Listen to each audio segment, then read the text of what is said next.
Hoy vamos a hablar acerca de cómo entender la Biblia. Y la idea es, dividimos el taller en dos partes. La primera parte, vamos a tratar de entender la historia de toda la Biblia.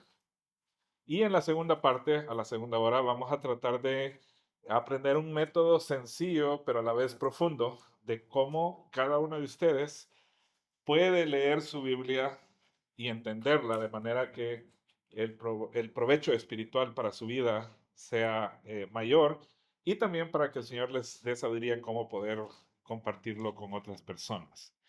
¿Por qué es importante este tema? Voy a dar un pequeño ejemplo que voy a mencionar más adelante, pero parte del problema es que muchas veces agarramos partecitas de la Biblia y como no entendemos de qué se trata toda la Biblia, las usamos mal. Por ejemplo, hay un famoso versículo que creo que es el más mal usado en toda la historia de la Biblia y es Filipenses 4:13. Creo que la mayoría lo sabe de memoria. Todo lo puedo en Cristo que me fortalece. Todo lo puedo en Cristo que me fortalece. Para que miren qué tan mal se usa, la próxima vez que usted esté viendo un partido de básquetbol, si miran básquetbol, y si siguen al equipo de aquí del área de la Bahía, si ustedes notan los tenis de Stephen Curry, ahí en la parte de abajito de la suela, él ha puesto Filipenses 4:13. Todo lo puedo en Cristo que me fortalece. Y es uno de los mejores jugadores de toda la NBA. El peor ejemplo que yo he visto, y aquí se van a dar cuenta algunos de ustedes qué tan viejo soy, porque ahí estaba hablando el pastor Gabriel. No sé si ustedes conocieron a un boxeador que se llamaba, no, todavía está vivo, pero ya está retirado, Evander Holyfield. Evander Holyfield tiene la fama, o su llamado a la fama es que él fue el primero en noquear a Mike Tyson. Él es el que tiene esa historia. Él fue el que noqueó a Mike Tyson, pero primero Mike Tyson le agarró un pedazo, le mordió un pedazo de la oreja. Y yo tuve la oportunidad de ver esa película esa pelea el día en que pasó. Y me sorprendió que en la bata con la que salen los boxeadores ahí al ring, aquí donde tenemos el ring, Evander Holyfield había puesto Filipenses 4:13. Todo lo puedo en Cristo que me fortalece. Y con esa noqueó a Tyson. Ahora, ¿usan bien los hermanos que son creyentes, tanto Curry como Holyfield son creyentes? ¿Es ese un buen uso o una aplicación válida de ese versículo de la Escritura? Si no lo tomamos en el contexto en el que está dicho, uno podría decir sí, y es posible que hasta nosotros lo hayamos usado en alguna situación así. Tengo miedo de ir al doctor y voy a entrar a la cita con el médico, pero no sé qué me va a decir, pero todo lo puedo en Cristo que me fortalece, así que ahí voy. En el pasaje, en el contexto, y vamos a hablar de eso un poquito más adelante, la carta a los filipenses es una carta que el apóstol Pablo está escribiendo a los filipenses porque les quiere agradecer una ofrenda que los filipenses le mandaron. El apóstol Pablo está en la cárcel en Roma y entonces desde la prisión él les escribe y su único propósito es agradecerles esa ofrenda que le mandaron. Y durante toda la carta, increíble, él está en la cárcel y la carta de los filipenses es conocida como la epístola del gozo, porque el tema principal es el gozo. Y habla de cómo él puede tener gozo aún en las circunstancias que él está en la cárcel y anima a los hermanos a cómo ellos deben tener gozo en toda circunstancia. Y al final, ya para terminar, les dice, ok, pero yo les escribí para darle gracias por la ofrenda que me mandaron. Y aquí voy a parafrasear, pero comienza ahí más o menos el versículo 10 de Filipenses capítulo 4. No es que yo tenga necesidad, dice, no es que yo esté urgido, pero hacen bien en mandarme esta ofrenda y la recibo con gozo. Pero yo, dice, he aprendido a vivir cualquiera que sea mi circunstancia. Sé vivir cuando hay abundancia, sé vivir cuando hay escasez, he sido enseñado en todo, todo lo puedo en Cristo que me fortalece.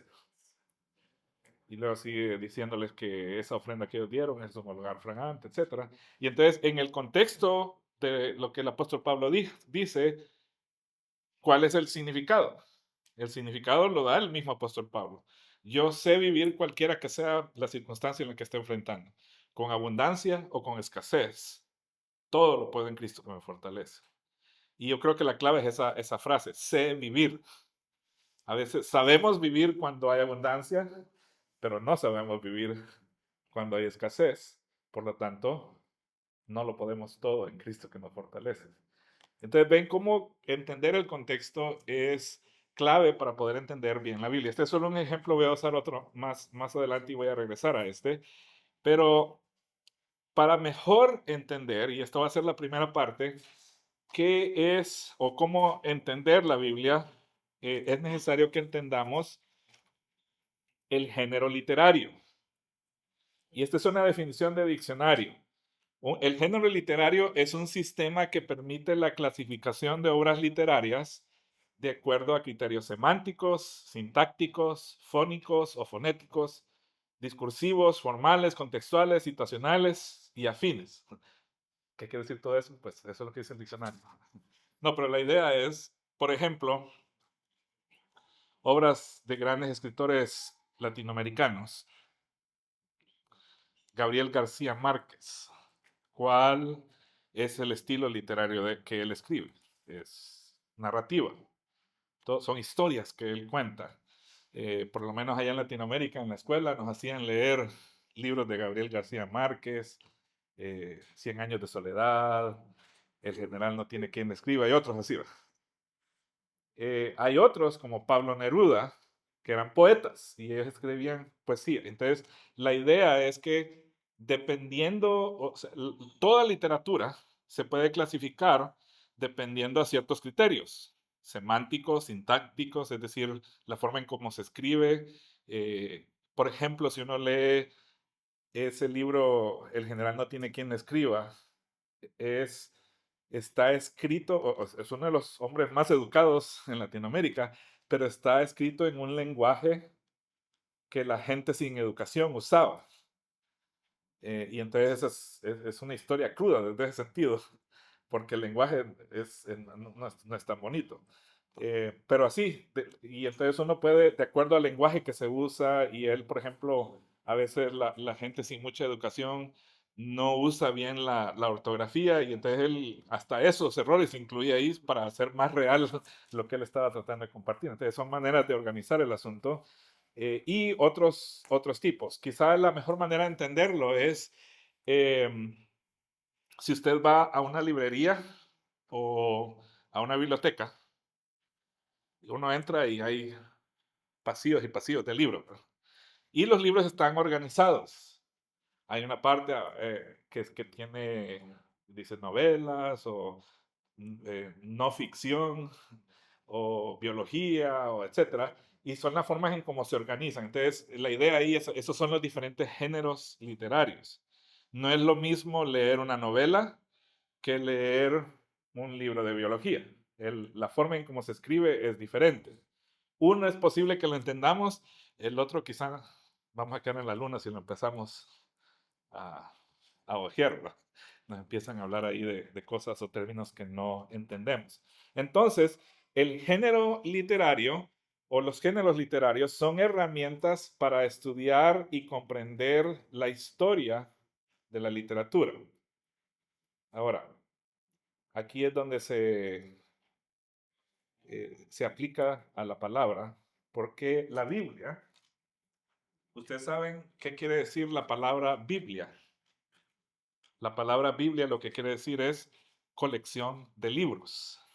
Y de ahí vienen palabras como biblioteca. Pero Biblia lo único que quiere decir es colección de Biblias, de libros, perdón. Y en nuestras Biblias hay 66 libros. Entonces, es como una pequeña biblioteca. Y nosotros los hemos dividido en dos partes, Antiguo Testamento y Nuevo Testamento. Pero son colecciones de libros. Y entonces, El asunto es que al ser diferentes libros, casi cada libro está escrito en un género literario diferente y vamos a ver cuáles son esos géneros literarios. Y la idea es que si queremos entender lo que la Biblia dice, debemos entender cuál es el género literario que estamos leyendo para poder entenderlo de una mejor manera y captar lo que el autor original quería que nosotros entendiéramos. Nosotros creemos que la Biblia eh, tiene doble autoría. ¿Qué quiero decir con eso? Que fueron escritores humanos los que escribieron las palabras y Dios usó su personalidad, su nivel de educación, su contexto en el que crecieron, la situación en la que estaban viviendo, para la forma en cómo ellos escribieron lo que estaba escrito. Entonces el primer autor es un autor humano, pero también afirmamos que toda la escritura es inspirada por Dios. Y entonces hay un autor divino, que es Dios, que usó personas, seres humanos, para revelarnos lo que él quería que supiéramos. Y entonces la Biblia tiene diferentes géneros literarios. El problema es que si no entendemos el género literario que estamos leyendo, terminamos sacando cosas de su contexto y lo que no queremos es sacar un texto fuera del contexto para crear un pretexto. Y eso es lo que muchas veces pasa.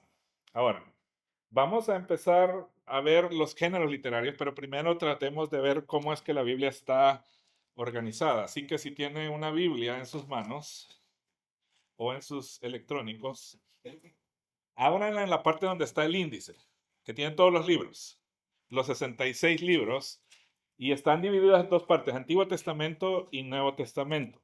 Ahora, sería interesante, y esto sería quizá razón para otro taller en otra ocasión, cómo es que la Biblia terminó a llegar a ser así como está, de dónde es que, por qué son 66 libros, y no como, por ejemplo, la Iglesia Católica, que tiene más, tiene 72 en el Antiguo Testamento. ¿Por qué la diferencia? ¿Por qué nosotros solo 66? ¿Y por qué están organizados como están organizados? Ese es otro tema para más adelante. Lo que yo les puedo afirmar es que nuestro Antiguo Testamento está basado en la forma en cómo los hebreos entendieron las escrituras, solo que tiene los mismitos libros que la Biblia hebrea, solo que está organizado de manera diferente. eh, en la forma en los hebreos lo organizaron de una manera, nosotros lo organizamos de otra manera. Como sea, en nuestras Biblias, si ustedes miran ahí su índice, los primeros 5 libros, Génesis, Éxodo, Levítico, Números y Deuteronomio, son conocidos como el Pentateuco o la ley. Los hebreos le llaman, o los judíos le llaman la Torá. La Torá es los primeros 5 libros de la Biblia que creemos fueron escritos por Moisés. Luego sigue otro bloque grande que nosotros llamamos los libros históricos y va desde Josué hasta el libro de Esther. Entonces sería Josué, Jueces, Ruth, primero segundo Samuel, primero segundo Reyes, primero segundo Crónicas, Esdras, Nehemías y Esther. Ahora, si estuviéramos viendo la historia cronológica de la Biblia, esos libros desde desde Josué hasta el libro de Esther, cuentan toda la historia de Israel en lo que nosotros conocemos como el Antiguo Testamento. Y todos los demás libros, desde Job hasta Malaquías, entran en algún momento de esa historia de Israel. Pero la historia termina en Nehemías prácticamente, porque Esther es un poquito después. Y después todos los demás libros ocurrieron en algún periodo de esa historia. Y es bueno también tratar de organizarlos cronológicamente y tratar de entender qué es lo que estaba pasando en Israel y en el mundo alrededor de Israel cuando fueron escritos. Por ejemplo, eh, bueno, Daniel escribió durante el exilio en Babilonia. Y eso ocurrió antes de Esdras y Nehemías, porque Esdras y Nehemías, ahí tenemos el registro de cuando regresaron del exilio. O sea que, cronológicamente hablando, Daniel es antes de Esdras y Nehemías. por el tiempo en el que ocurrió, pero en nuestras Biblias está después, porque nosotros lo organizamos de manera diferente. Entonces, los libros históricos van desde Josué hasta Esther. Luego tenemos 5 que llamamos libros poéticos, y ahí ya van viendo ustedes algunas divisiones que hemos hecho. Job, Salmos, Proverbios, Eclesiastés y Cantares. Los organizamos o los llamamos libros poéticos nosotros, y ya vamos a ver por qué. Luego tenemos 5 que son, o les llamamos profetas mayores, aunque solo son 4 porque hay uno que escribió 2, que serían Isaías, Jeremías, que también escribió Lamentaciones, Ezequiel y Daniel. Son 5 libros, pero 4 profetas mayores, porque Lamentaciones fue escrito por Jeremías. Y todos los demás, los últimos 12, les llamamos profetas menores. En la Biblia de hebrea, todos los 12 profetas menores son un solo libro, y se llama El rollo de los 12. Pero va desde Oseas, Joel, Amós, Obadías, Jonás, Miqueas, Nahum, Habacuc, Sofonías, Ageo, Zacarías y Malaquías, profetas menores. Y otra vez todos ellos van en algún momento de esa historia de la nación de Israel. Ageo, Zacarías y Malaquías, que son los últimos y son conocidos como profetas que dieron sus profecías después del exilio, fueron contemporáneos de Esdras y Nehemías. De hecho, Ageo y Zacarías mencionan a Esdras y Nehemías en sus escritos, y ahí vemos que son contemporáneos. Y esa es la forma en cómo está organizado el Antiguo Testamento. Hay 5 libros que son la ley, luego hay 12 que son historia, luego hay 5 que son eh, poesía, luego hay otros 5 que son profetas mayores y 12 que son profetas menores. Si ustedes quisieran aprendérselo, sería fácil. Sería solo que se aprendan 5, 12, 5, 5, 12, 5, 12. Y ya se aprenden. Son 5 del Pentateuco, 12 de historia, 5 de poesía, 5 de profetas mayores, 12. Entonces, 5, 12, 5, 5, 12, y ya está ahí los libros del Antiguo Testamento. Y es fácil aprenderse porque solo repite 5 y 12. 5, 12, 5, 5, 12. Ya, ahí están los 39 libros del Antiguo Testamento. El Nuevo Testamento tiene solo 27 libros y está organizado de esta manera. Los primeros 4, que se llaman Evangelios, Mateo, Marcos, Lucas y Juan. Los primeros 3 de ellos, Mateo, Marcos y Lucas, son conocidos como evangelios sinópticos. Y la idea de sinóptico es que la idea es que son lo mismo.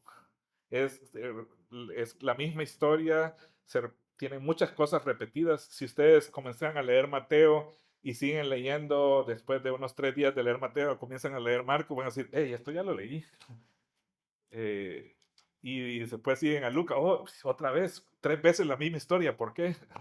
Y a veces en Juan también, aunque Juan escribió muchísimo tiempo después, y el propósito de Juan no es tanto contar la historia de Jesús, sino convencer a los lectores de que Jesús es el Mesías.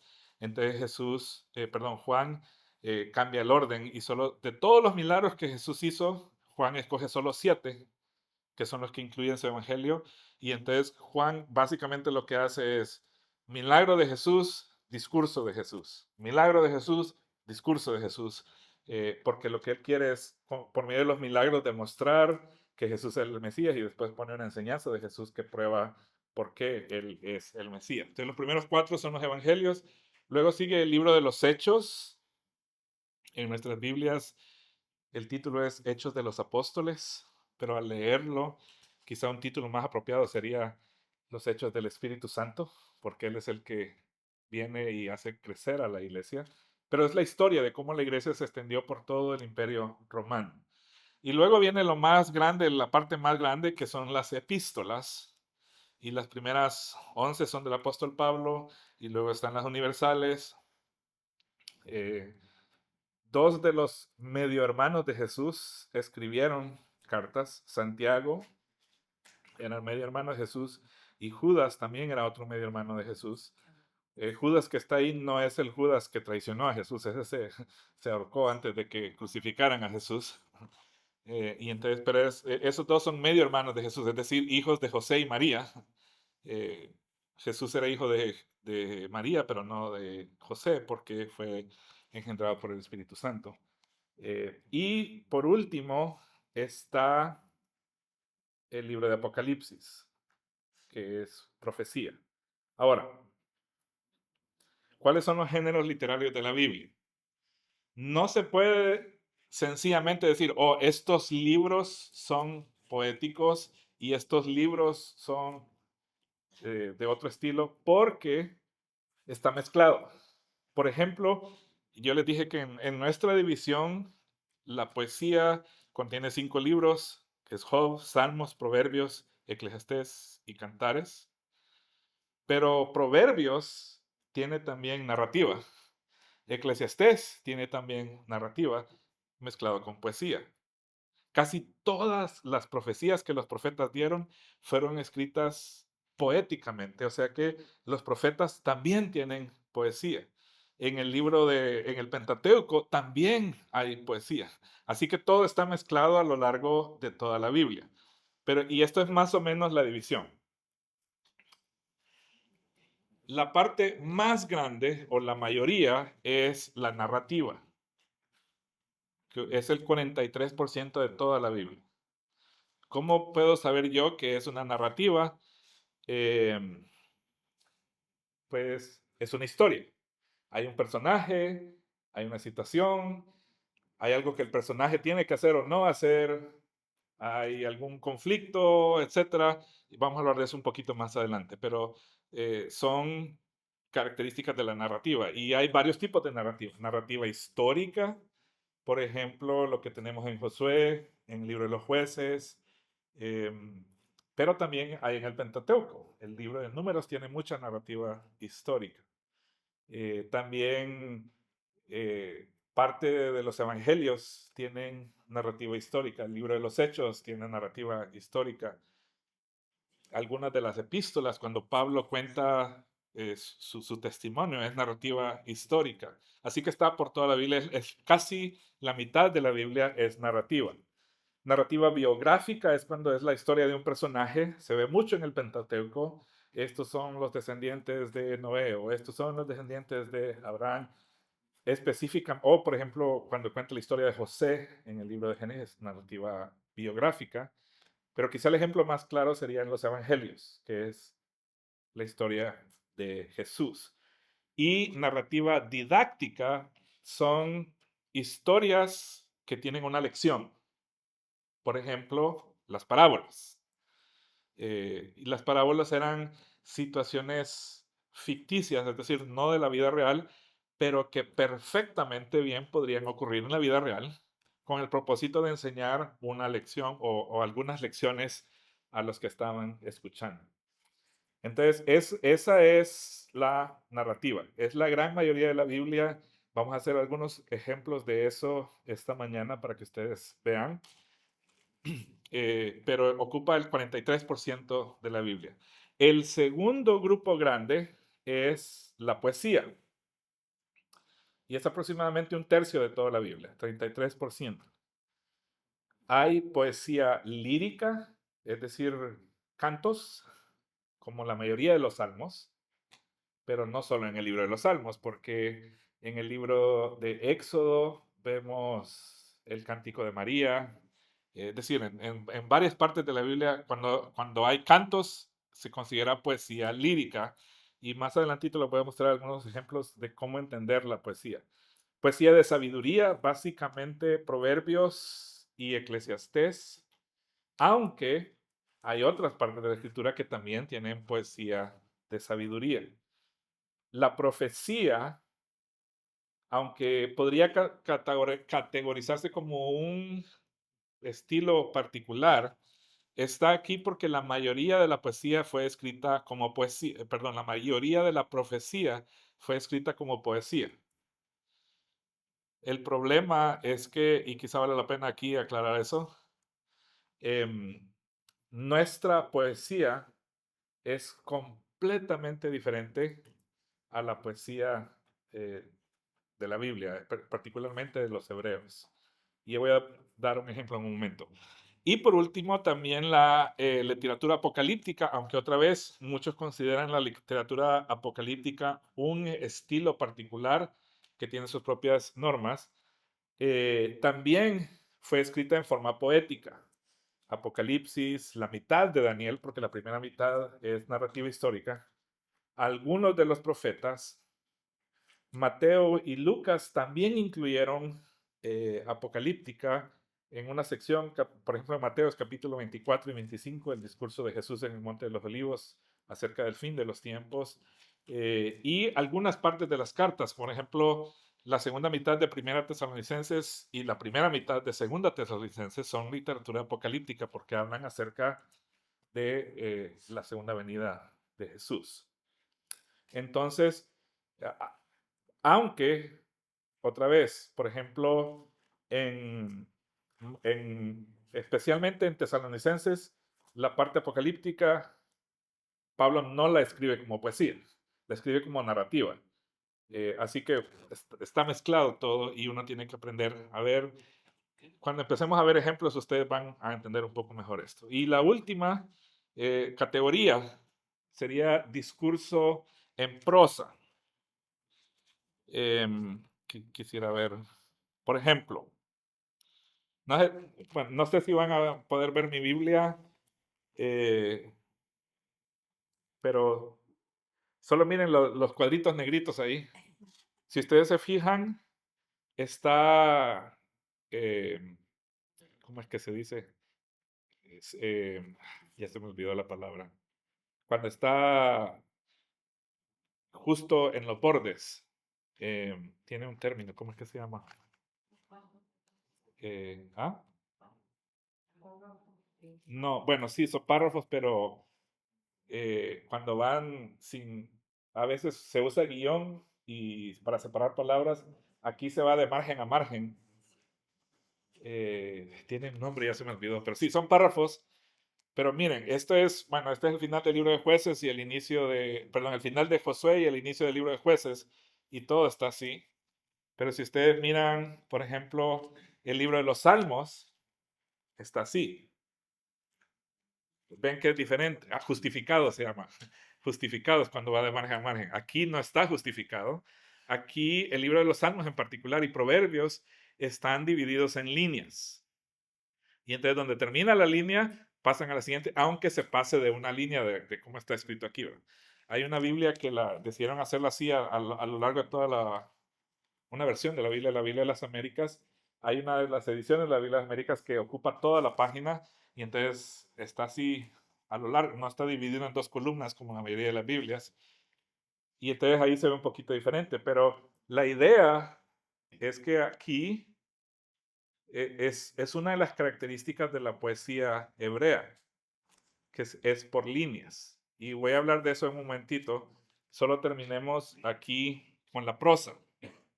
La prosa es una forma de discurso y hay varios tipos. Hay discurso, por ejemplo, la ley, el libro de Éxodo, la idea es un discurso que tiene un propósito de enseñar algo, como un sermón, por así decirlo. Eh, la ley sería algo de eso, los sermones de Jesús, la mayoría de las epístolas fueron escritas con el propósito de convencer a los lectores de algo que tenían que hacer o enseñarles un error que tenían que hacer. El inicio de lo que los profetas compartieron eran discursos de prosa y hay algunas partes en el libro de Proverbios, los primeros 9 capítulos, algunos dicen los primeros 10 capítulos, pero los primeros 9 capítulos son prosa, es como una carta que un papá le escribe a su hijo, los primeros 9 capítulos de Proverbios. Ahora, por ejemplo, y esta es una de las cosas que, como vieron, yo puse profecía en la parte de poesía y también aquí en el discurso de prosa. Y cuando digo profecía me refiero a los profetas mayores, los profetas menores, el libro de Apocalipsis. ¿Por qué? Esta es la razón. Cuando nosotros oímos la palabra profecía, ¿qué es lo primero que viene a nuestras mentes? ¿No es cierto que asociamos profecía con predecir el futuro? Decirnos algo que va a ocurrir en el futuro. Y eso cuando decimos, un profeta dijo esto, normalmente tiene que ver con, dijo que va a pasar algo en el futuro. Y entonces asociamos la palabra profecía con predecir el futuro. Pero si vemos el ministerio de los profetas en la Biblia, eso no es lo que hacían los profetas. Por lo menos no era la mayor parte de su ministerio. Si lo fuéramos a poner porcentaje, la parte predictiva, por así decirlo, era la minoría, era quizá como un 20% de lo que los profetas hicieron.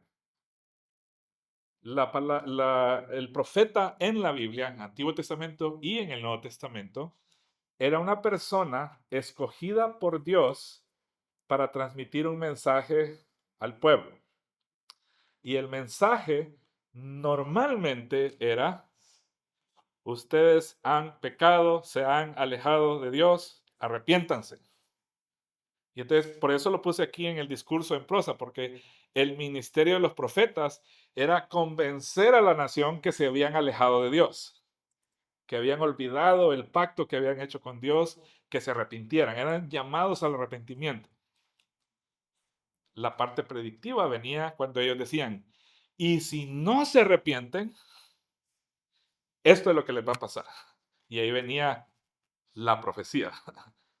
Pero el asunto es que en cierta medida estaba condicionado a si obedecían o no obedecían.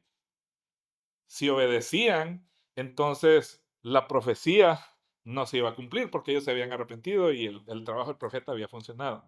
Hay un caso, el caso de Ezequiel, uno de los profetas mayores, a quien Dios llama, como llamaba a todos los demás profetas: te he escogido a ti para que lleves este mensaje al pueblo, yo te voy a usar, tú vas a hacer todo lo que yo te diga. Pero dice, Dios le dice a Ezequiel: la gente no te va a oír, no van a prestar atención a tu mensaje, ni siquiera van a obedecer lo que tú digas. Imagínese, yo no sé cómo yo me sentiría si Dios me dijera: te voy a llevar a una iglesia, pero ahí nadie va a escuchar tu mensaje. Y eso es así fue que Dios llamó a Ezequiel.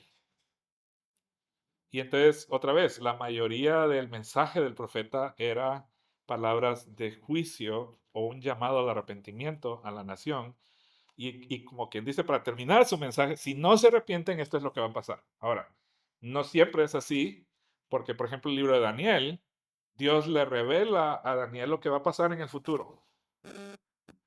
Y no hay ningún mensaje que él tenga que compartir a nadie, sino que simplemente es revelación de Dios a Daniel de lo que va a ocurrir en el futuro.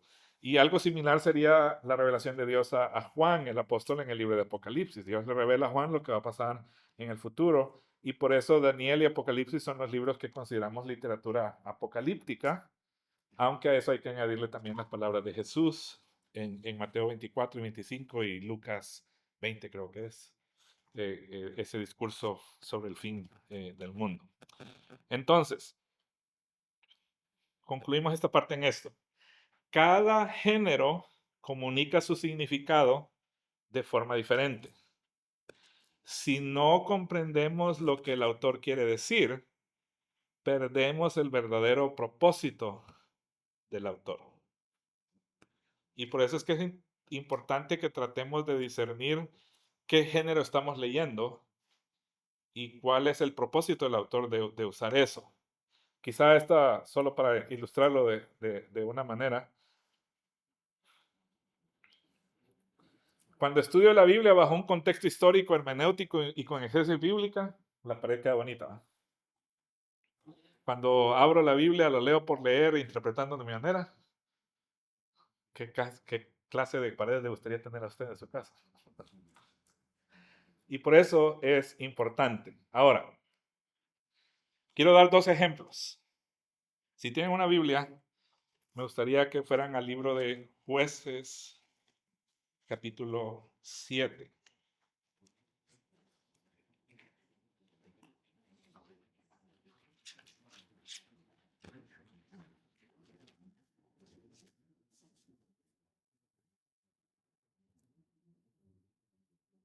Perdón, capítulo 6.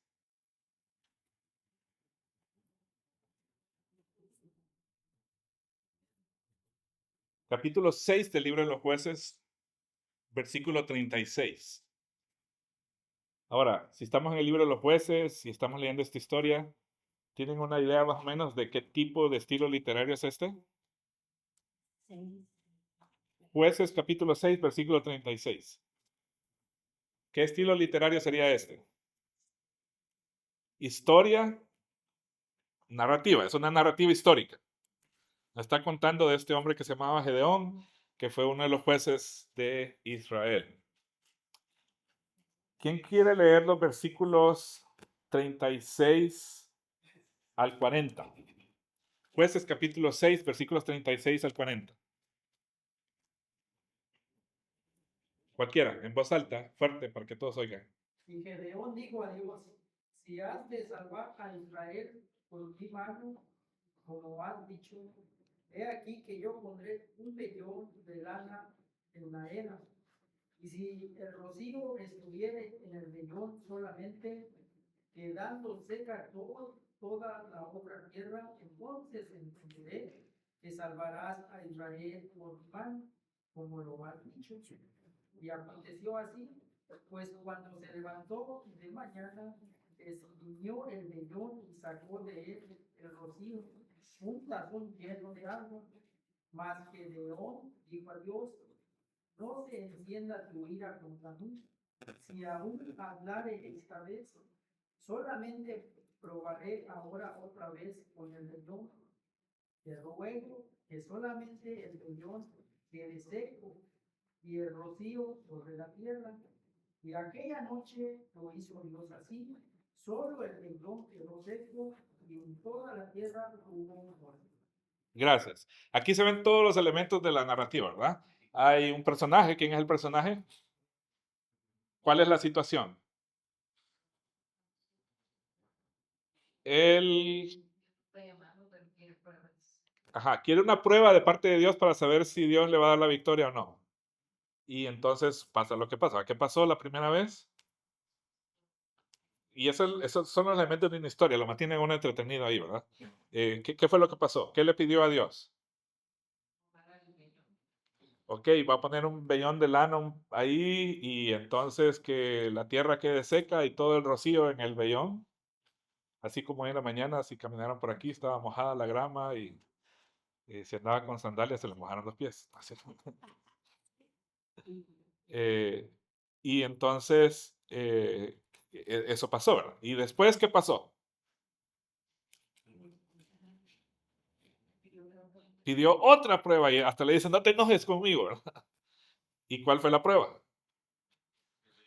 Lo, lo mismo, nada más que al revés, que ahora sea el rocío en toda la tierra y el vellón esté seco. ¿Y qué pasó? Ok, tomamos la historia, empezamos a tratar de entender qué es lo que está pasando y empezamos a hacer aplicaciones para nosotros. ¿Qué es lo que Gedeón quería saber? Podríamos decir que Gedeón estaba tratando de entender cuál era la voluntad de Dios. ¿Vas a darme la victoria o no? ¿Qué hizo Gedeón?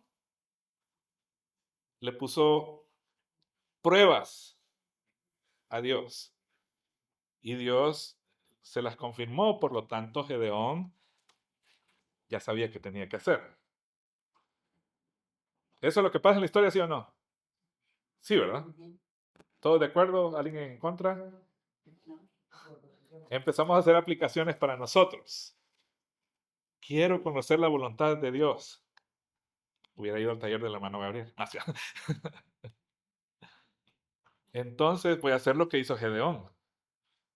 Voy a ponerle pruebas a Dios y si Dios me las confirma, esa es la voluntad de Dios. ¿Válido o no válido?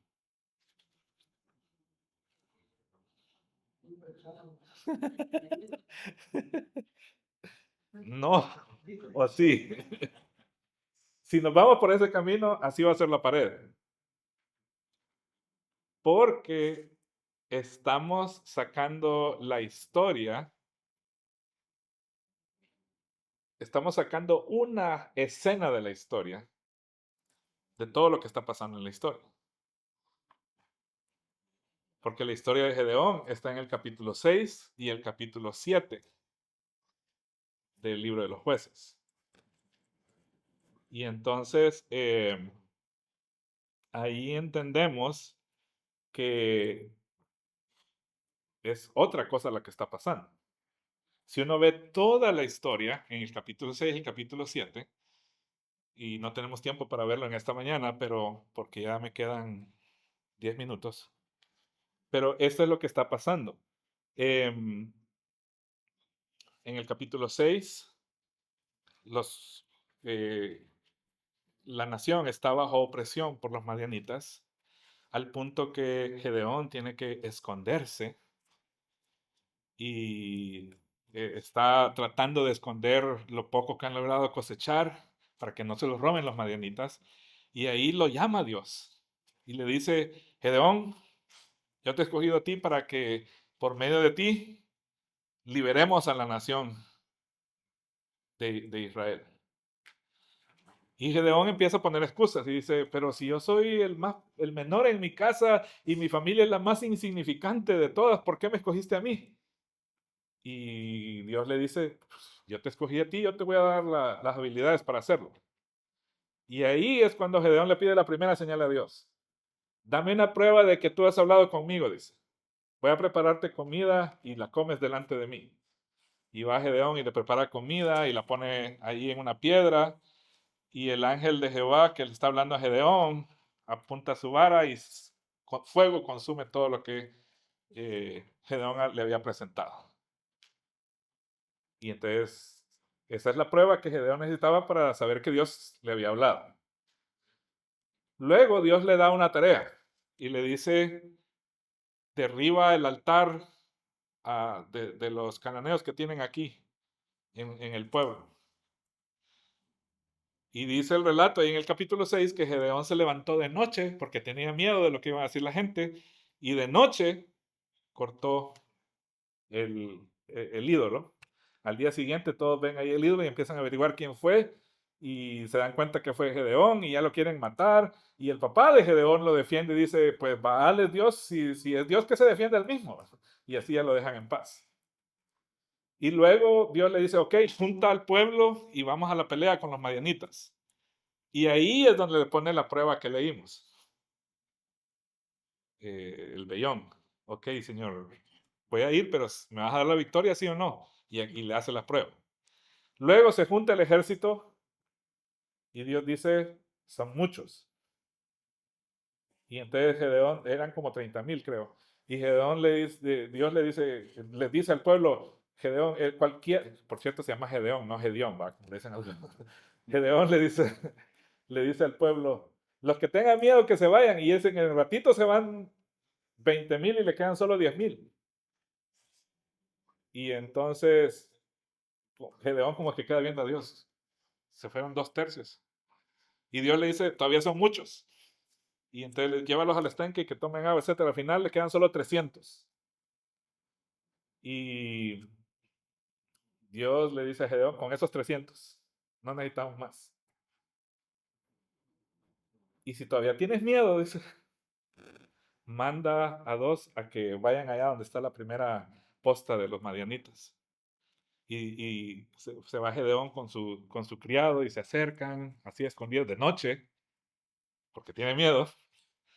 Y entonces oye a los que están ahí, que hey, tuve un sueño, ¿y qué fue tu sueño? Soñé que se caían las tiendas de Madián y que no sé qué, que no sé cuánto. Y entonces el otro, están hablando los dos guardias ahí, dice, oh, eso no es más que la mano de Gedeón. Dice que ahí entendió Gedeón que Dios le iba a dar la victoria. Y entonces en una estrategia no militar, porque lo único que agarran son antorchas y cántaros vacíos de agua, y ponen la antorcha encendida en el cántaro, y trompetas, y en el cántaro, y Gedeón les dice a los 300, pongámonos alrededor del el campamento de los madianitas de noche. Cuando yo les diga, todos vamos a sonar la trompeta y quebrar el cántaro. que queden alumbrando las antorchas, y hacen eso, y en el momento en que pasa eso, dice que Dios confundió a los madianitas y empezaron a matarse entre ellos. Y así Dios le dio la victoria. Esa es toda la historia de Gedeón. Y necesitamos toda la historia para entender que cuando Gedeón le puso pruebas a Dios, no era que estuviera tratando de entender la voluntad de Dios, porque él ya sabía cuál era la voluntad de Dios. La voluntad de Dios era que él fuera y derrotara a los madianitas. La razón por la que él puso pruebas es porque tenía miedo. Y Dios en su gracia y misericordia le dio las pruebas. Así que si ustedes le empiezan a pedir pruebas a Dios, de acuerdo al contexto de la historia, esa es una muestra de que tienen miedo de hacer la voluntad de Dios. Y esa sería una lección más apropiada en el contexto de ese relato histórico. ¿Ven por qué es importante tratar de ver todo en su contexto y conocer lo que está pasando? Porque si no, nuestras aplicaciones pueden llegar a ser chuecas, torcidas, y no la intención que Dios tenía para compartirnos a nosotros.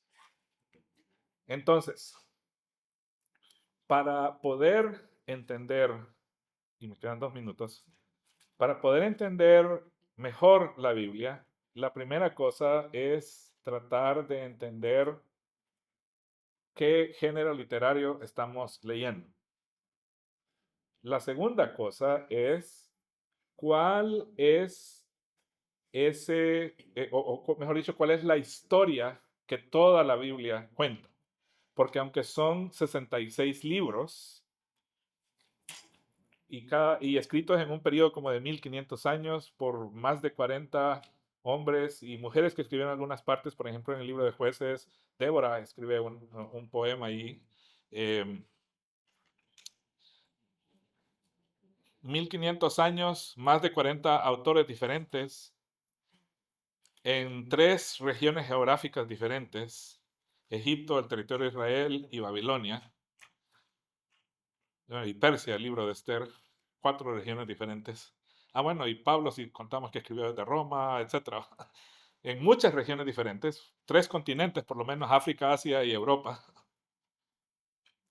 Sin embargo, tiene una historia unificada.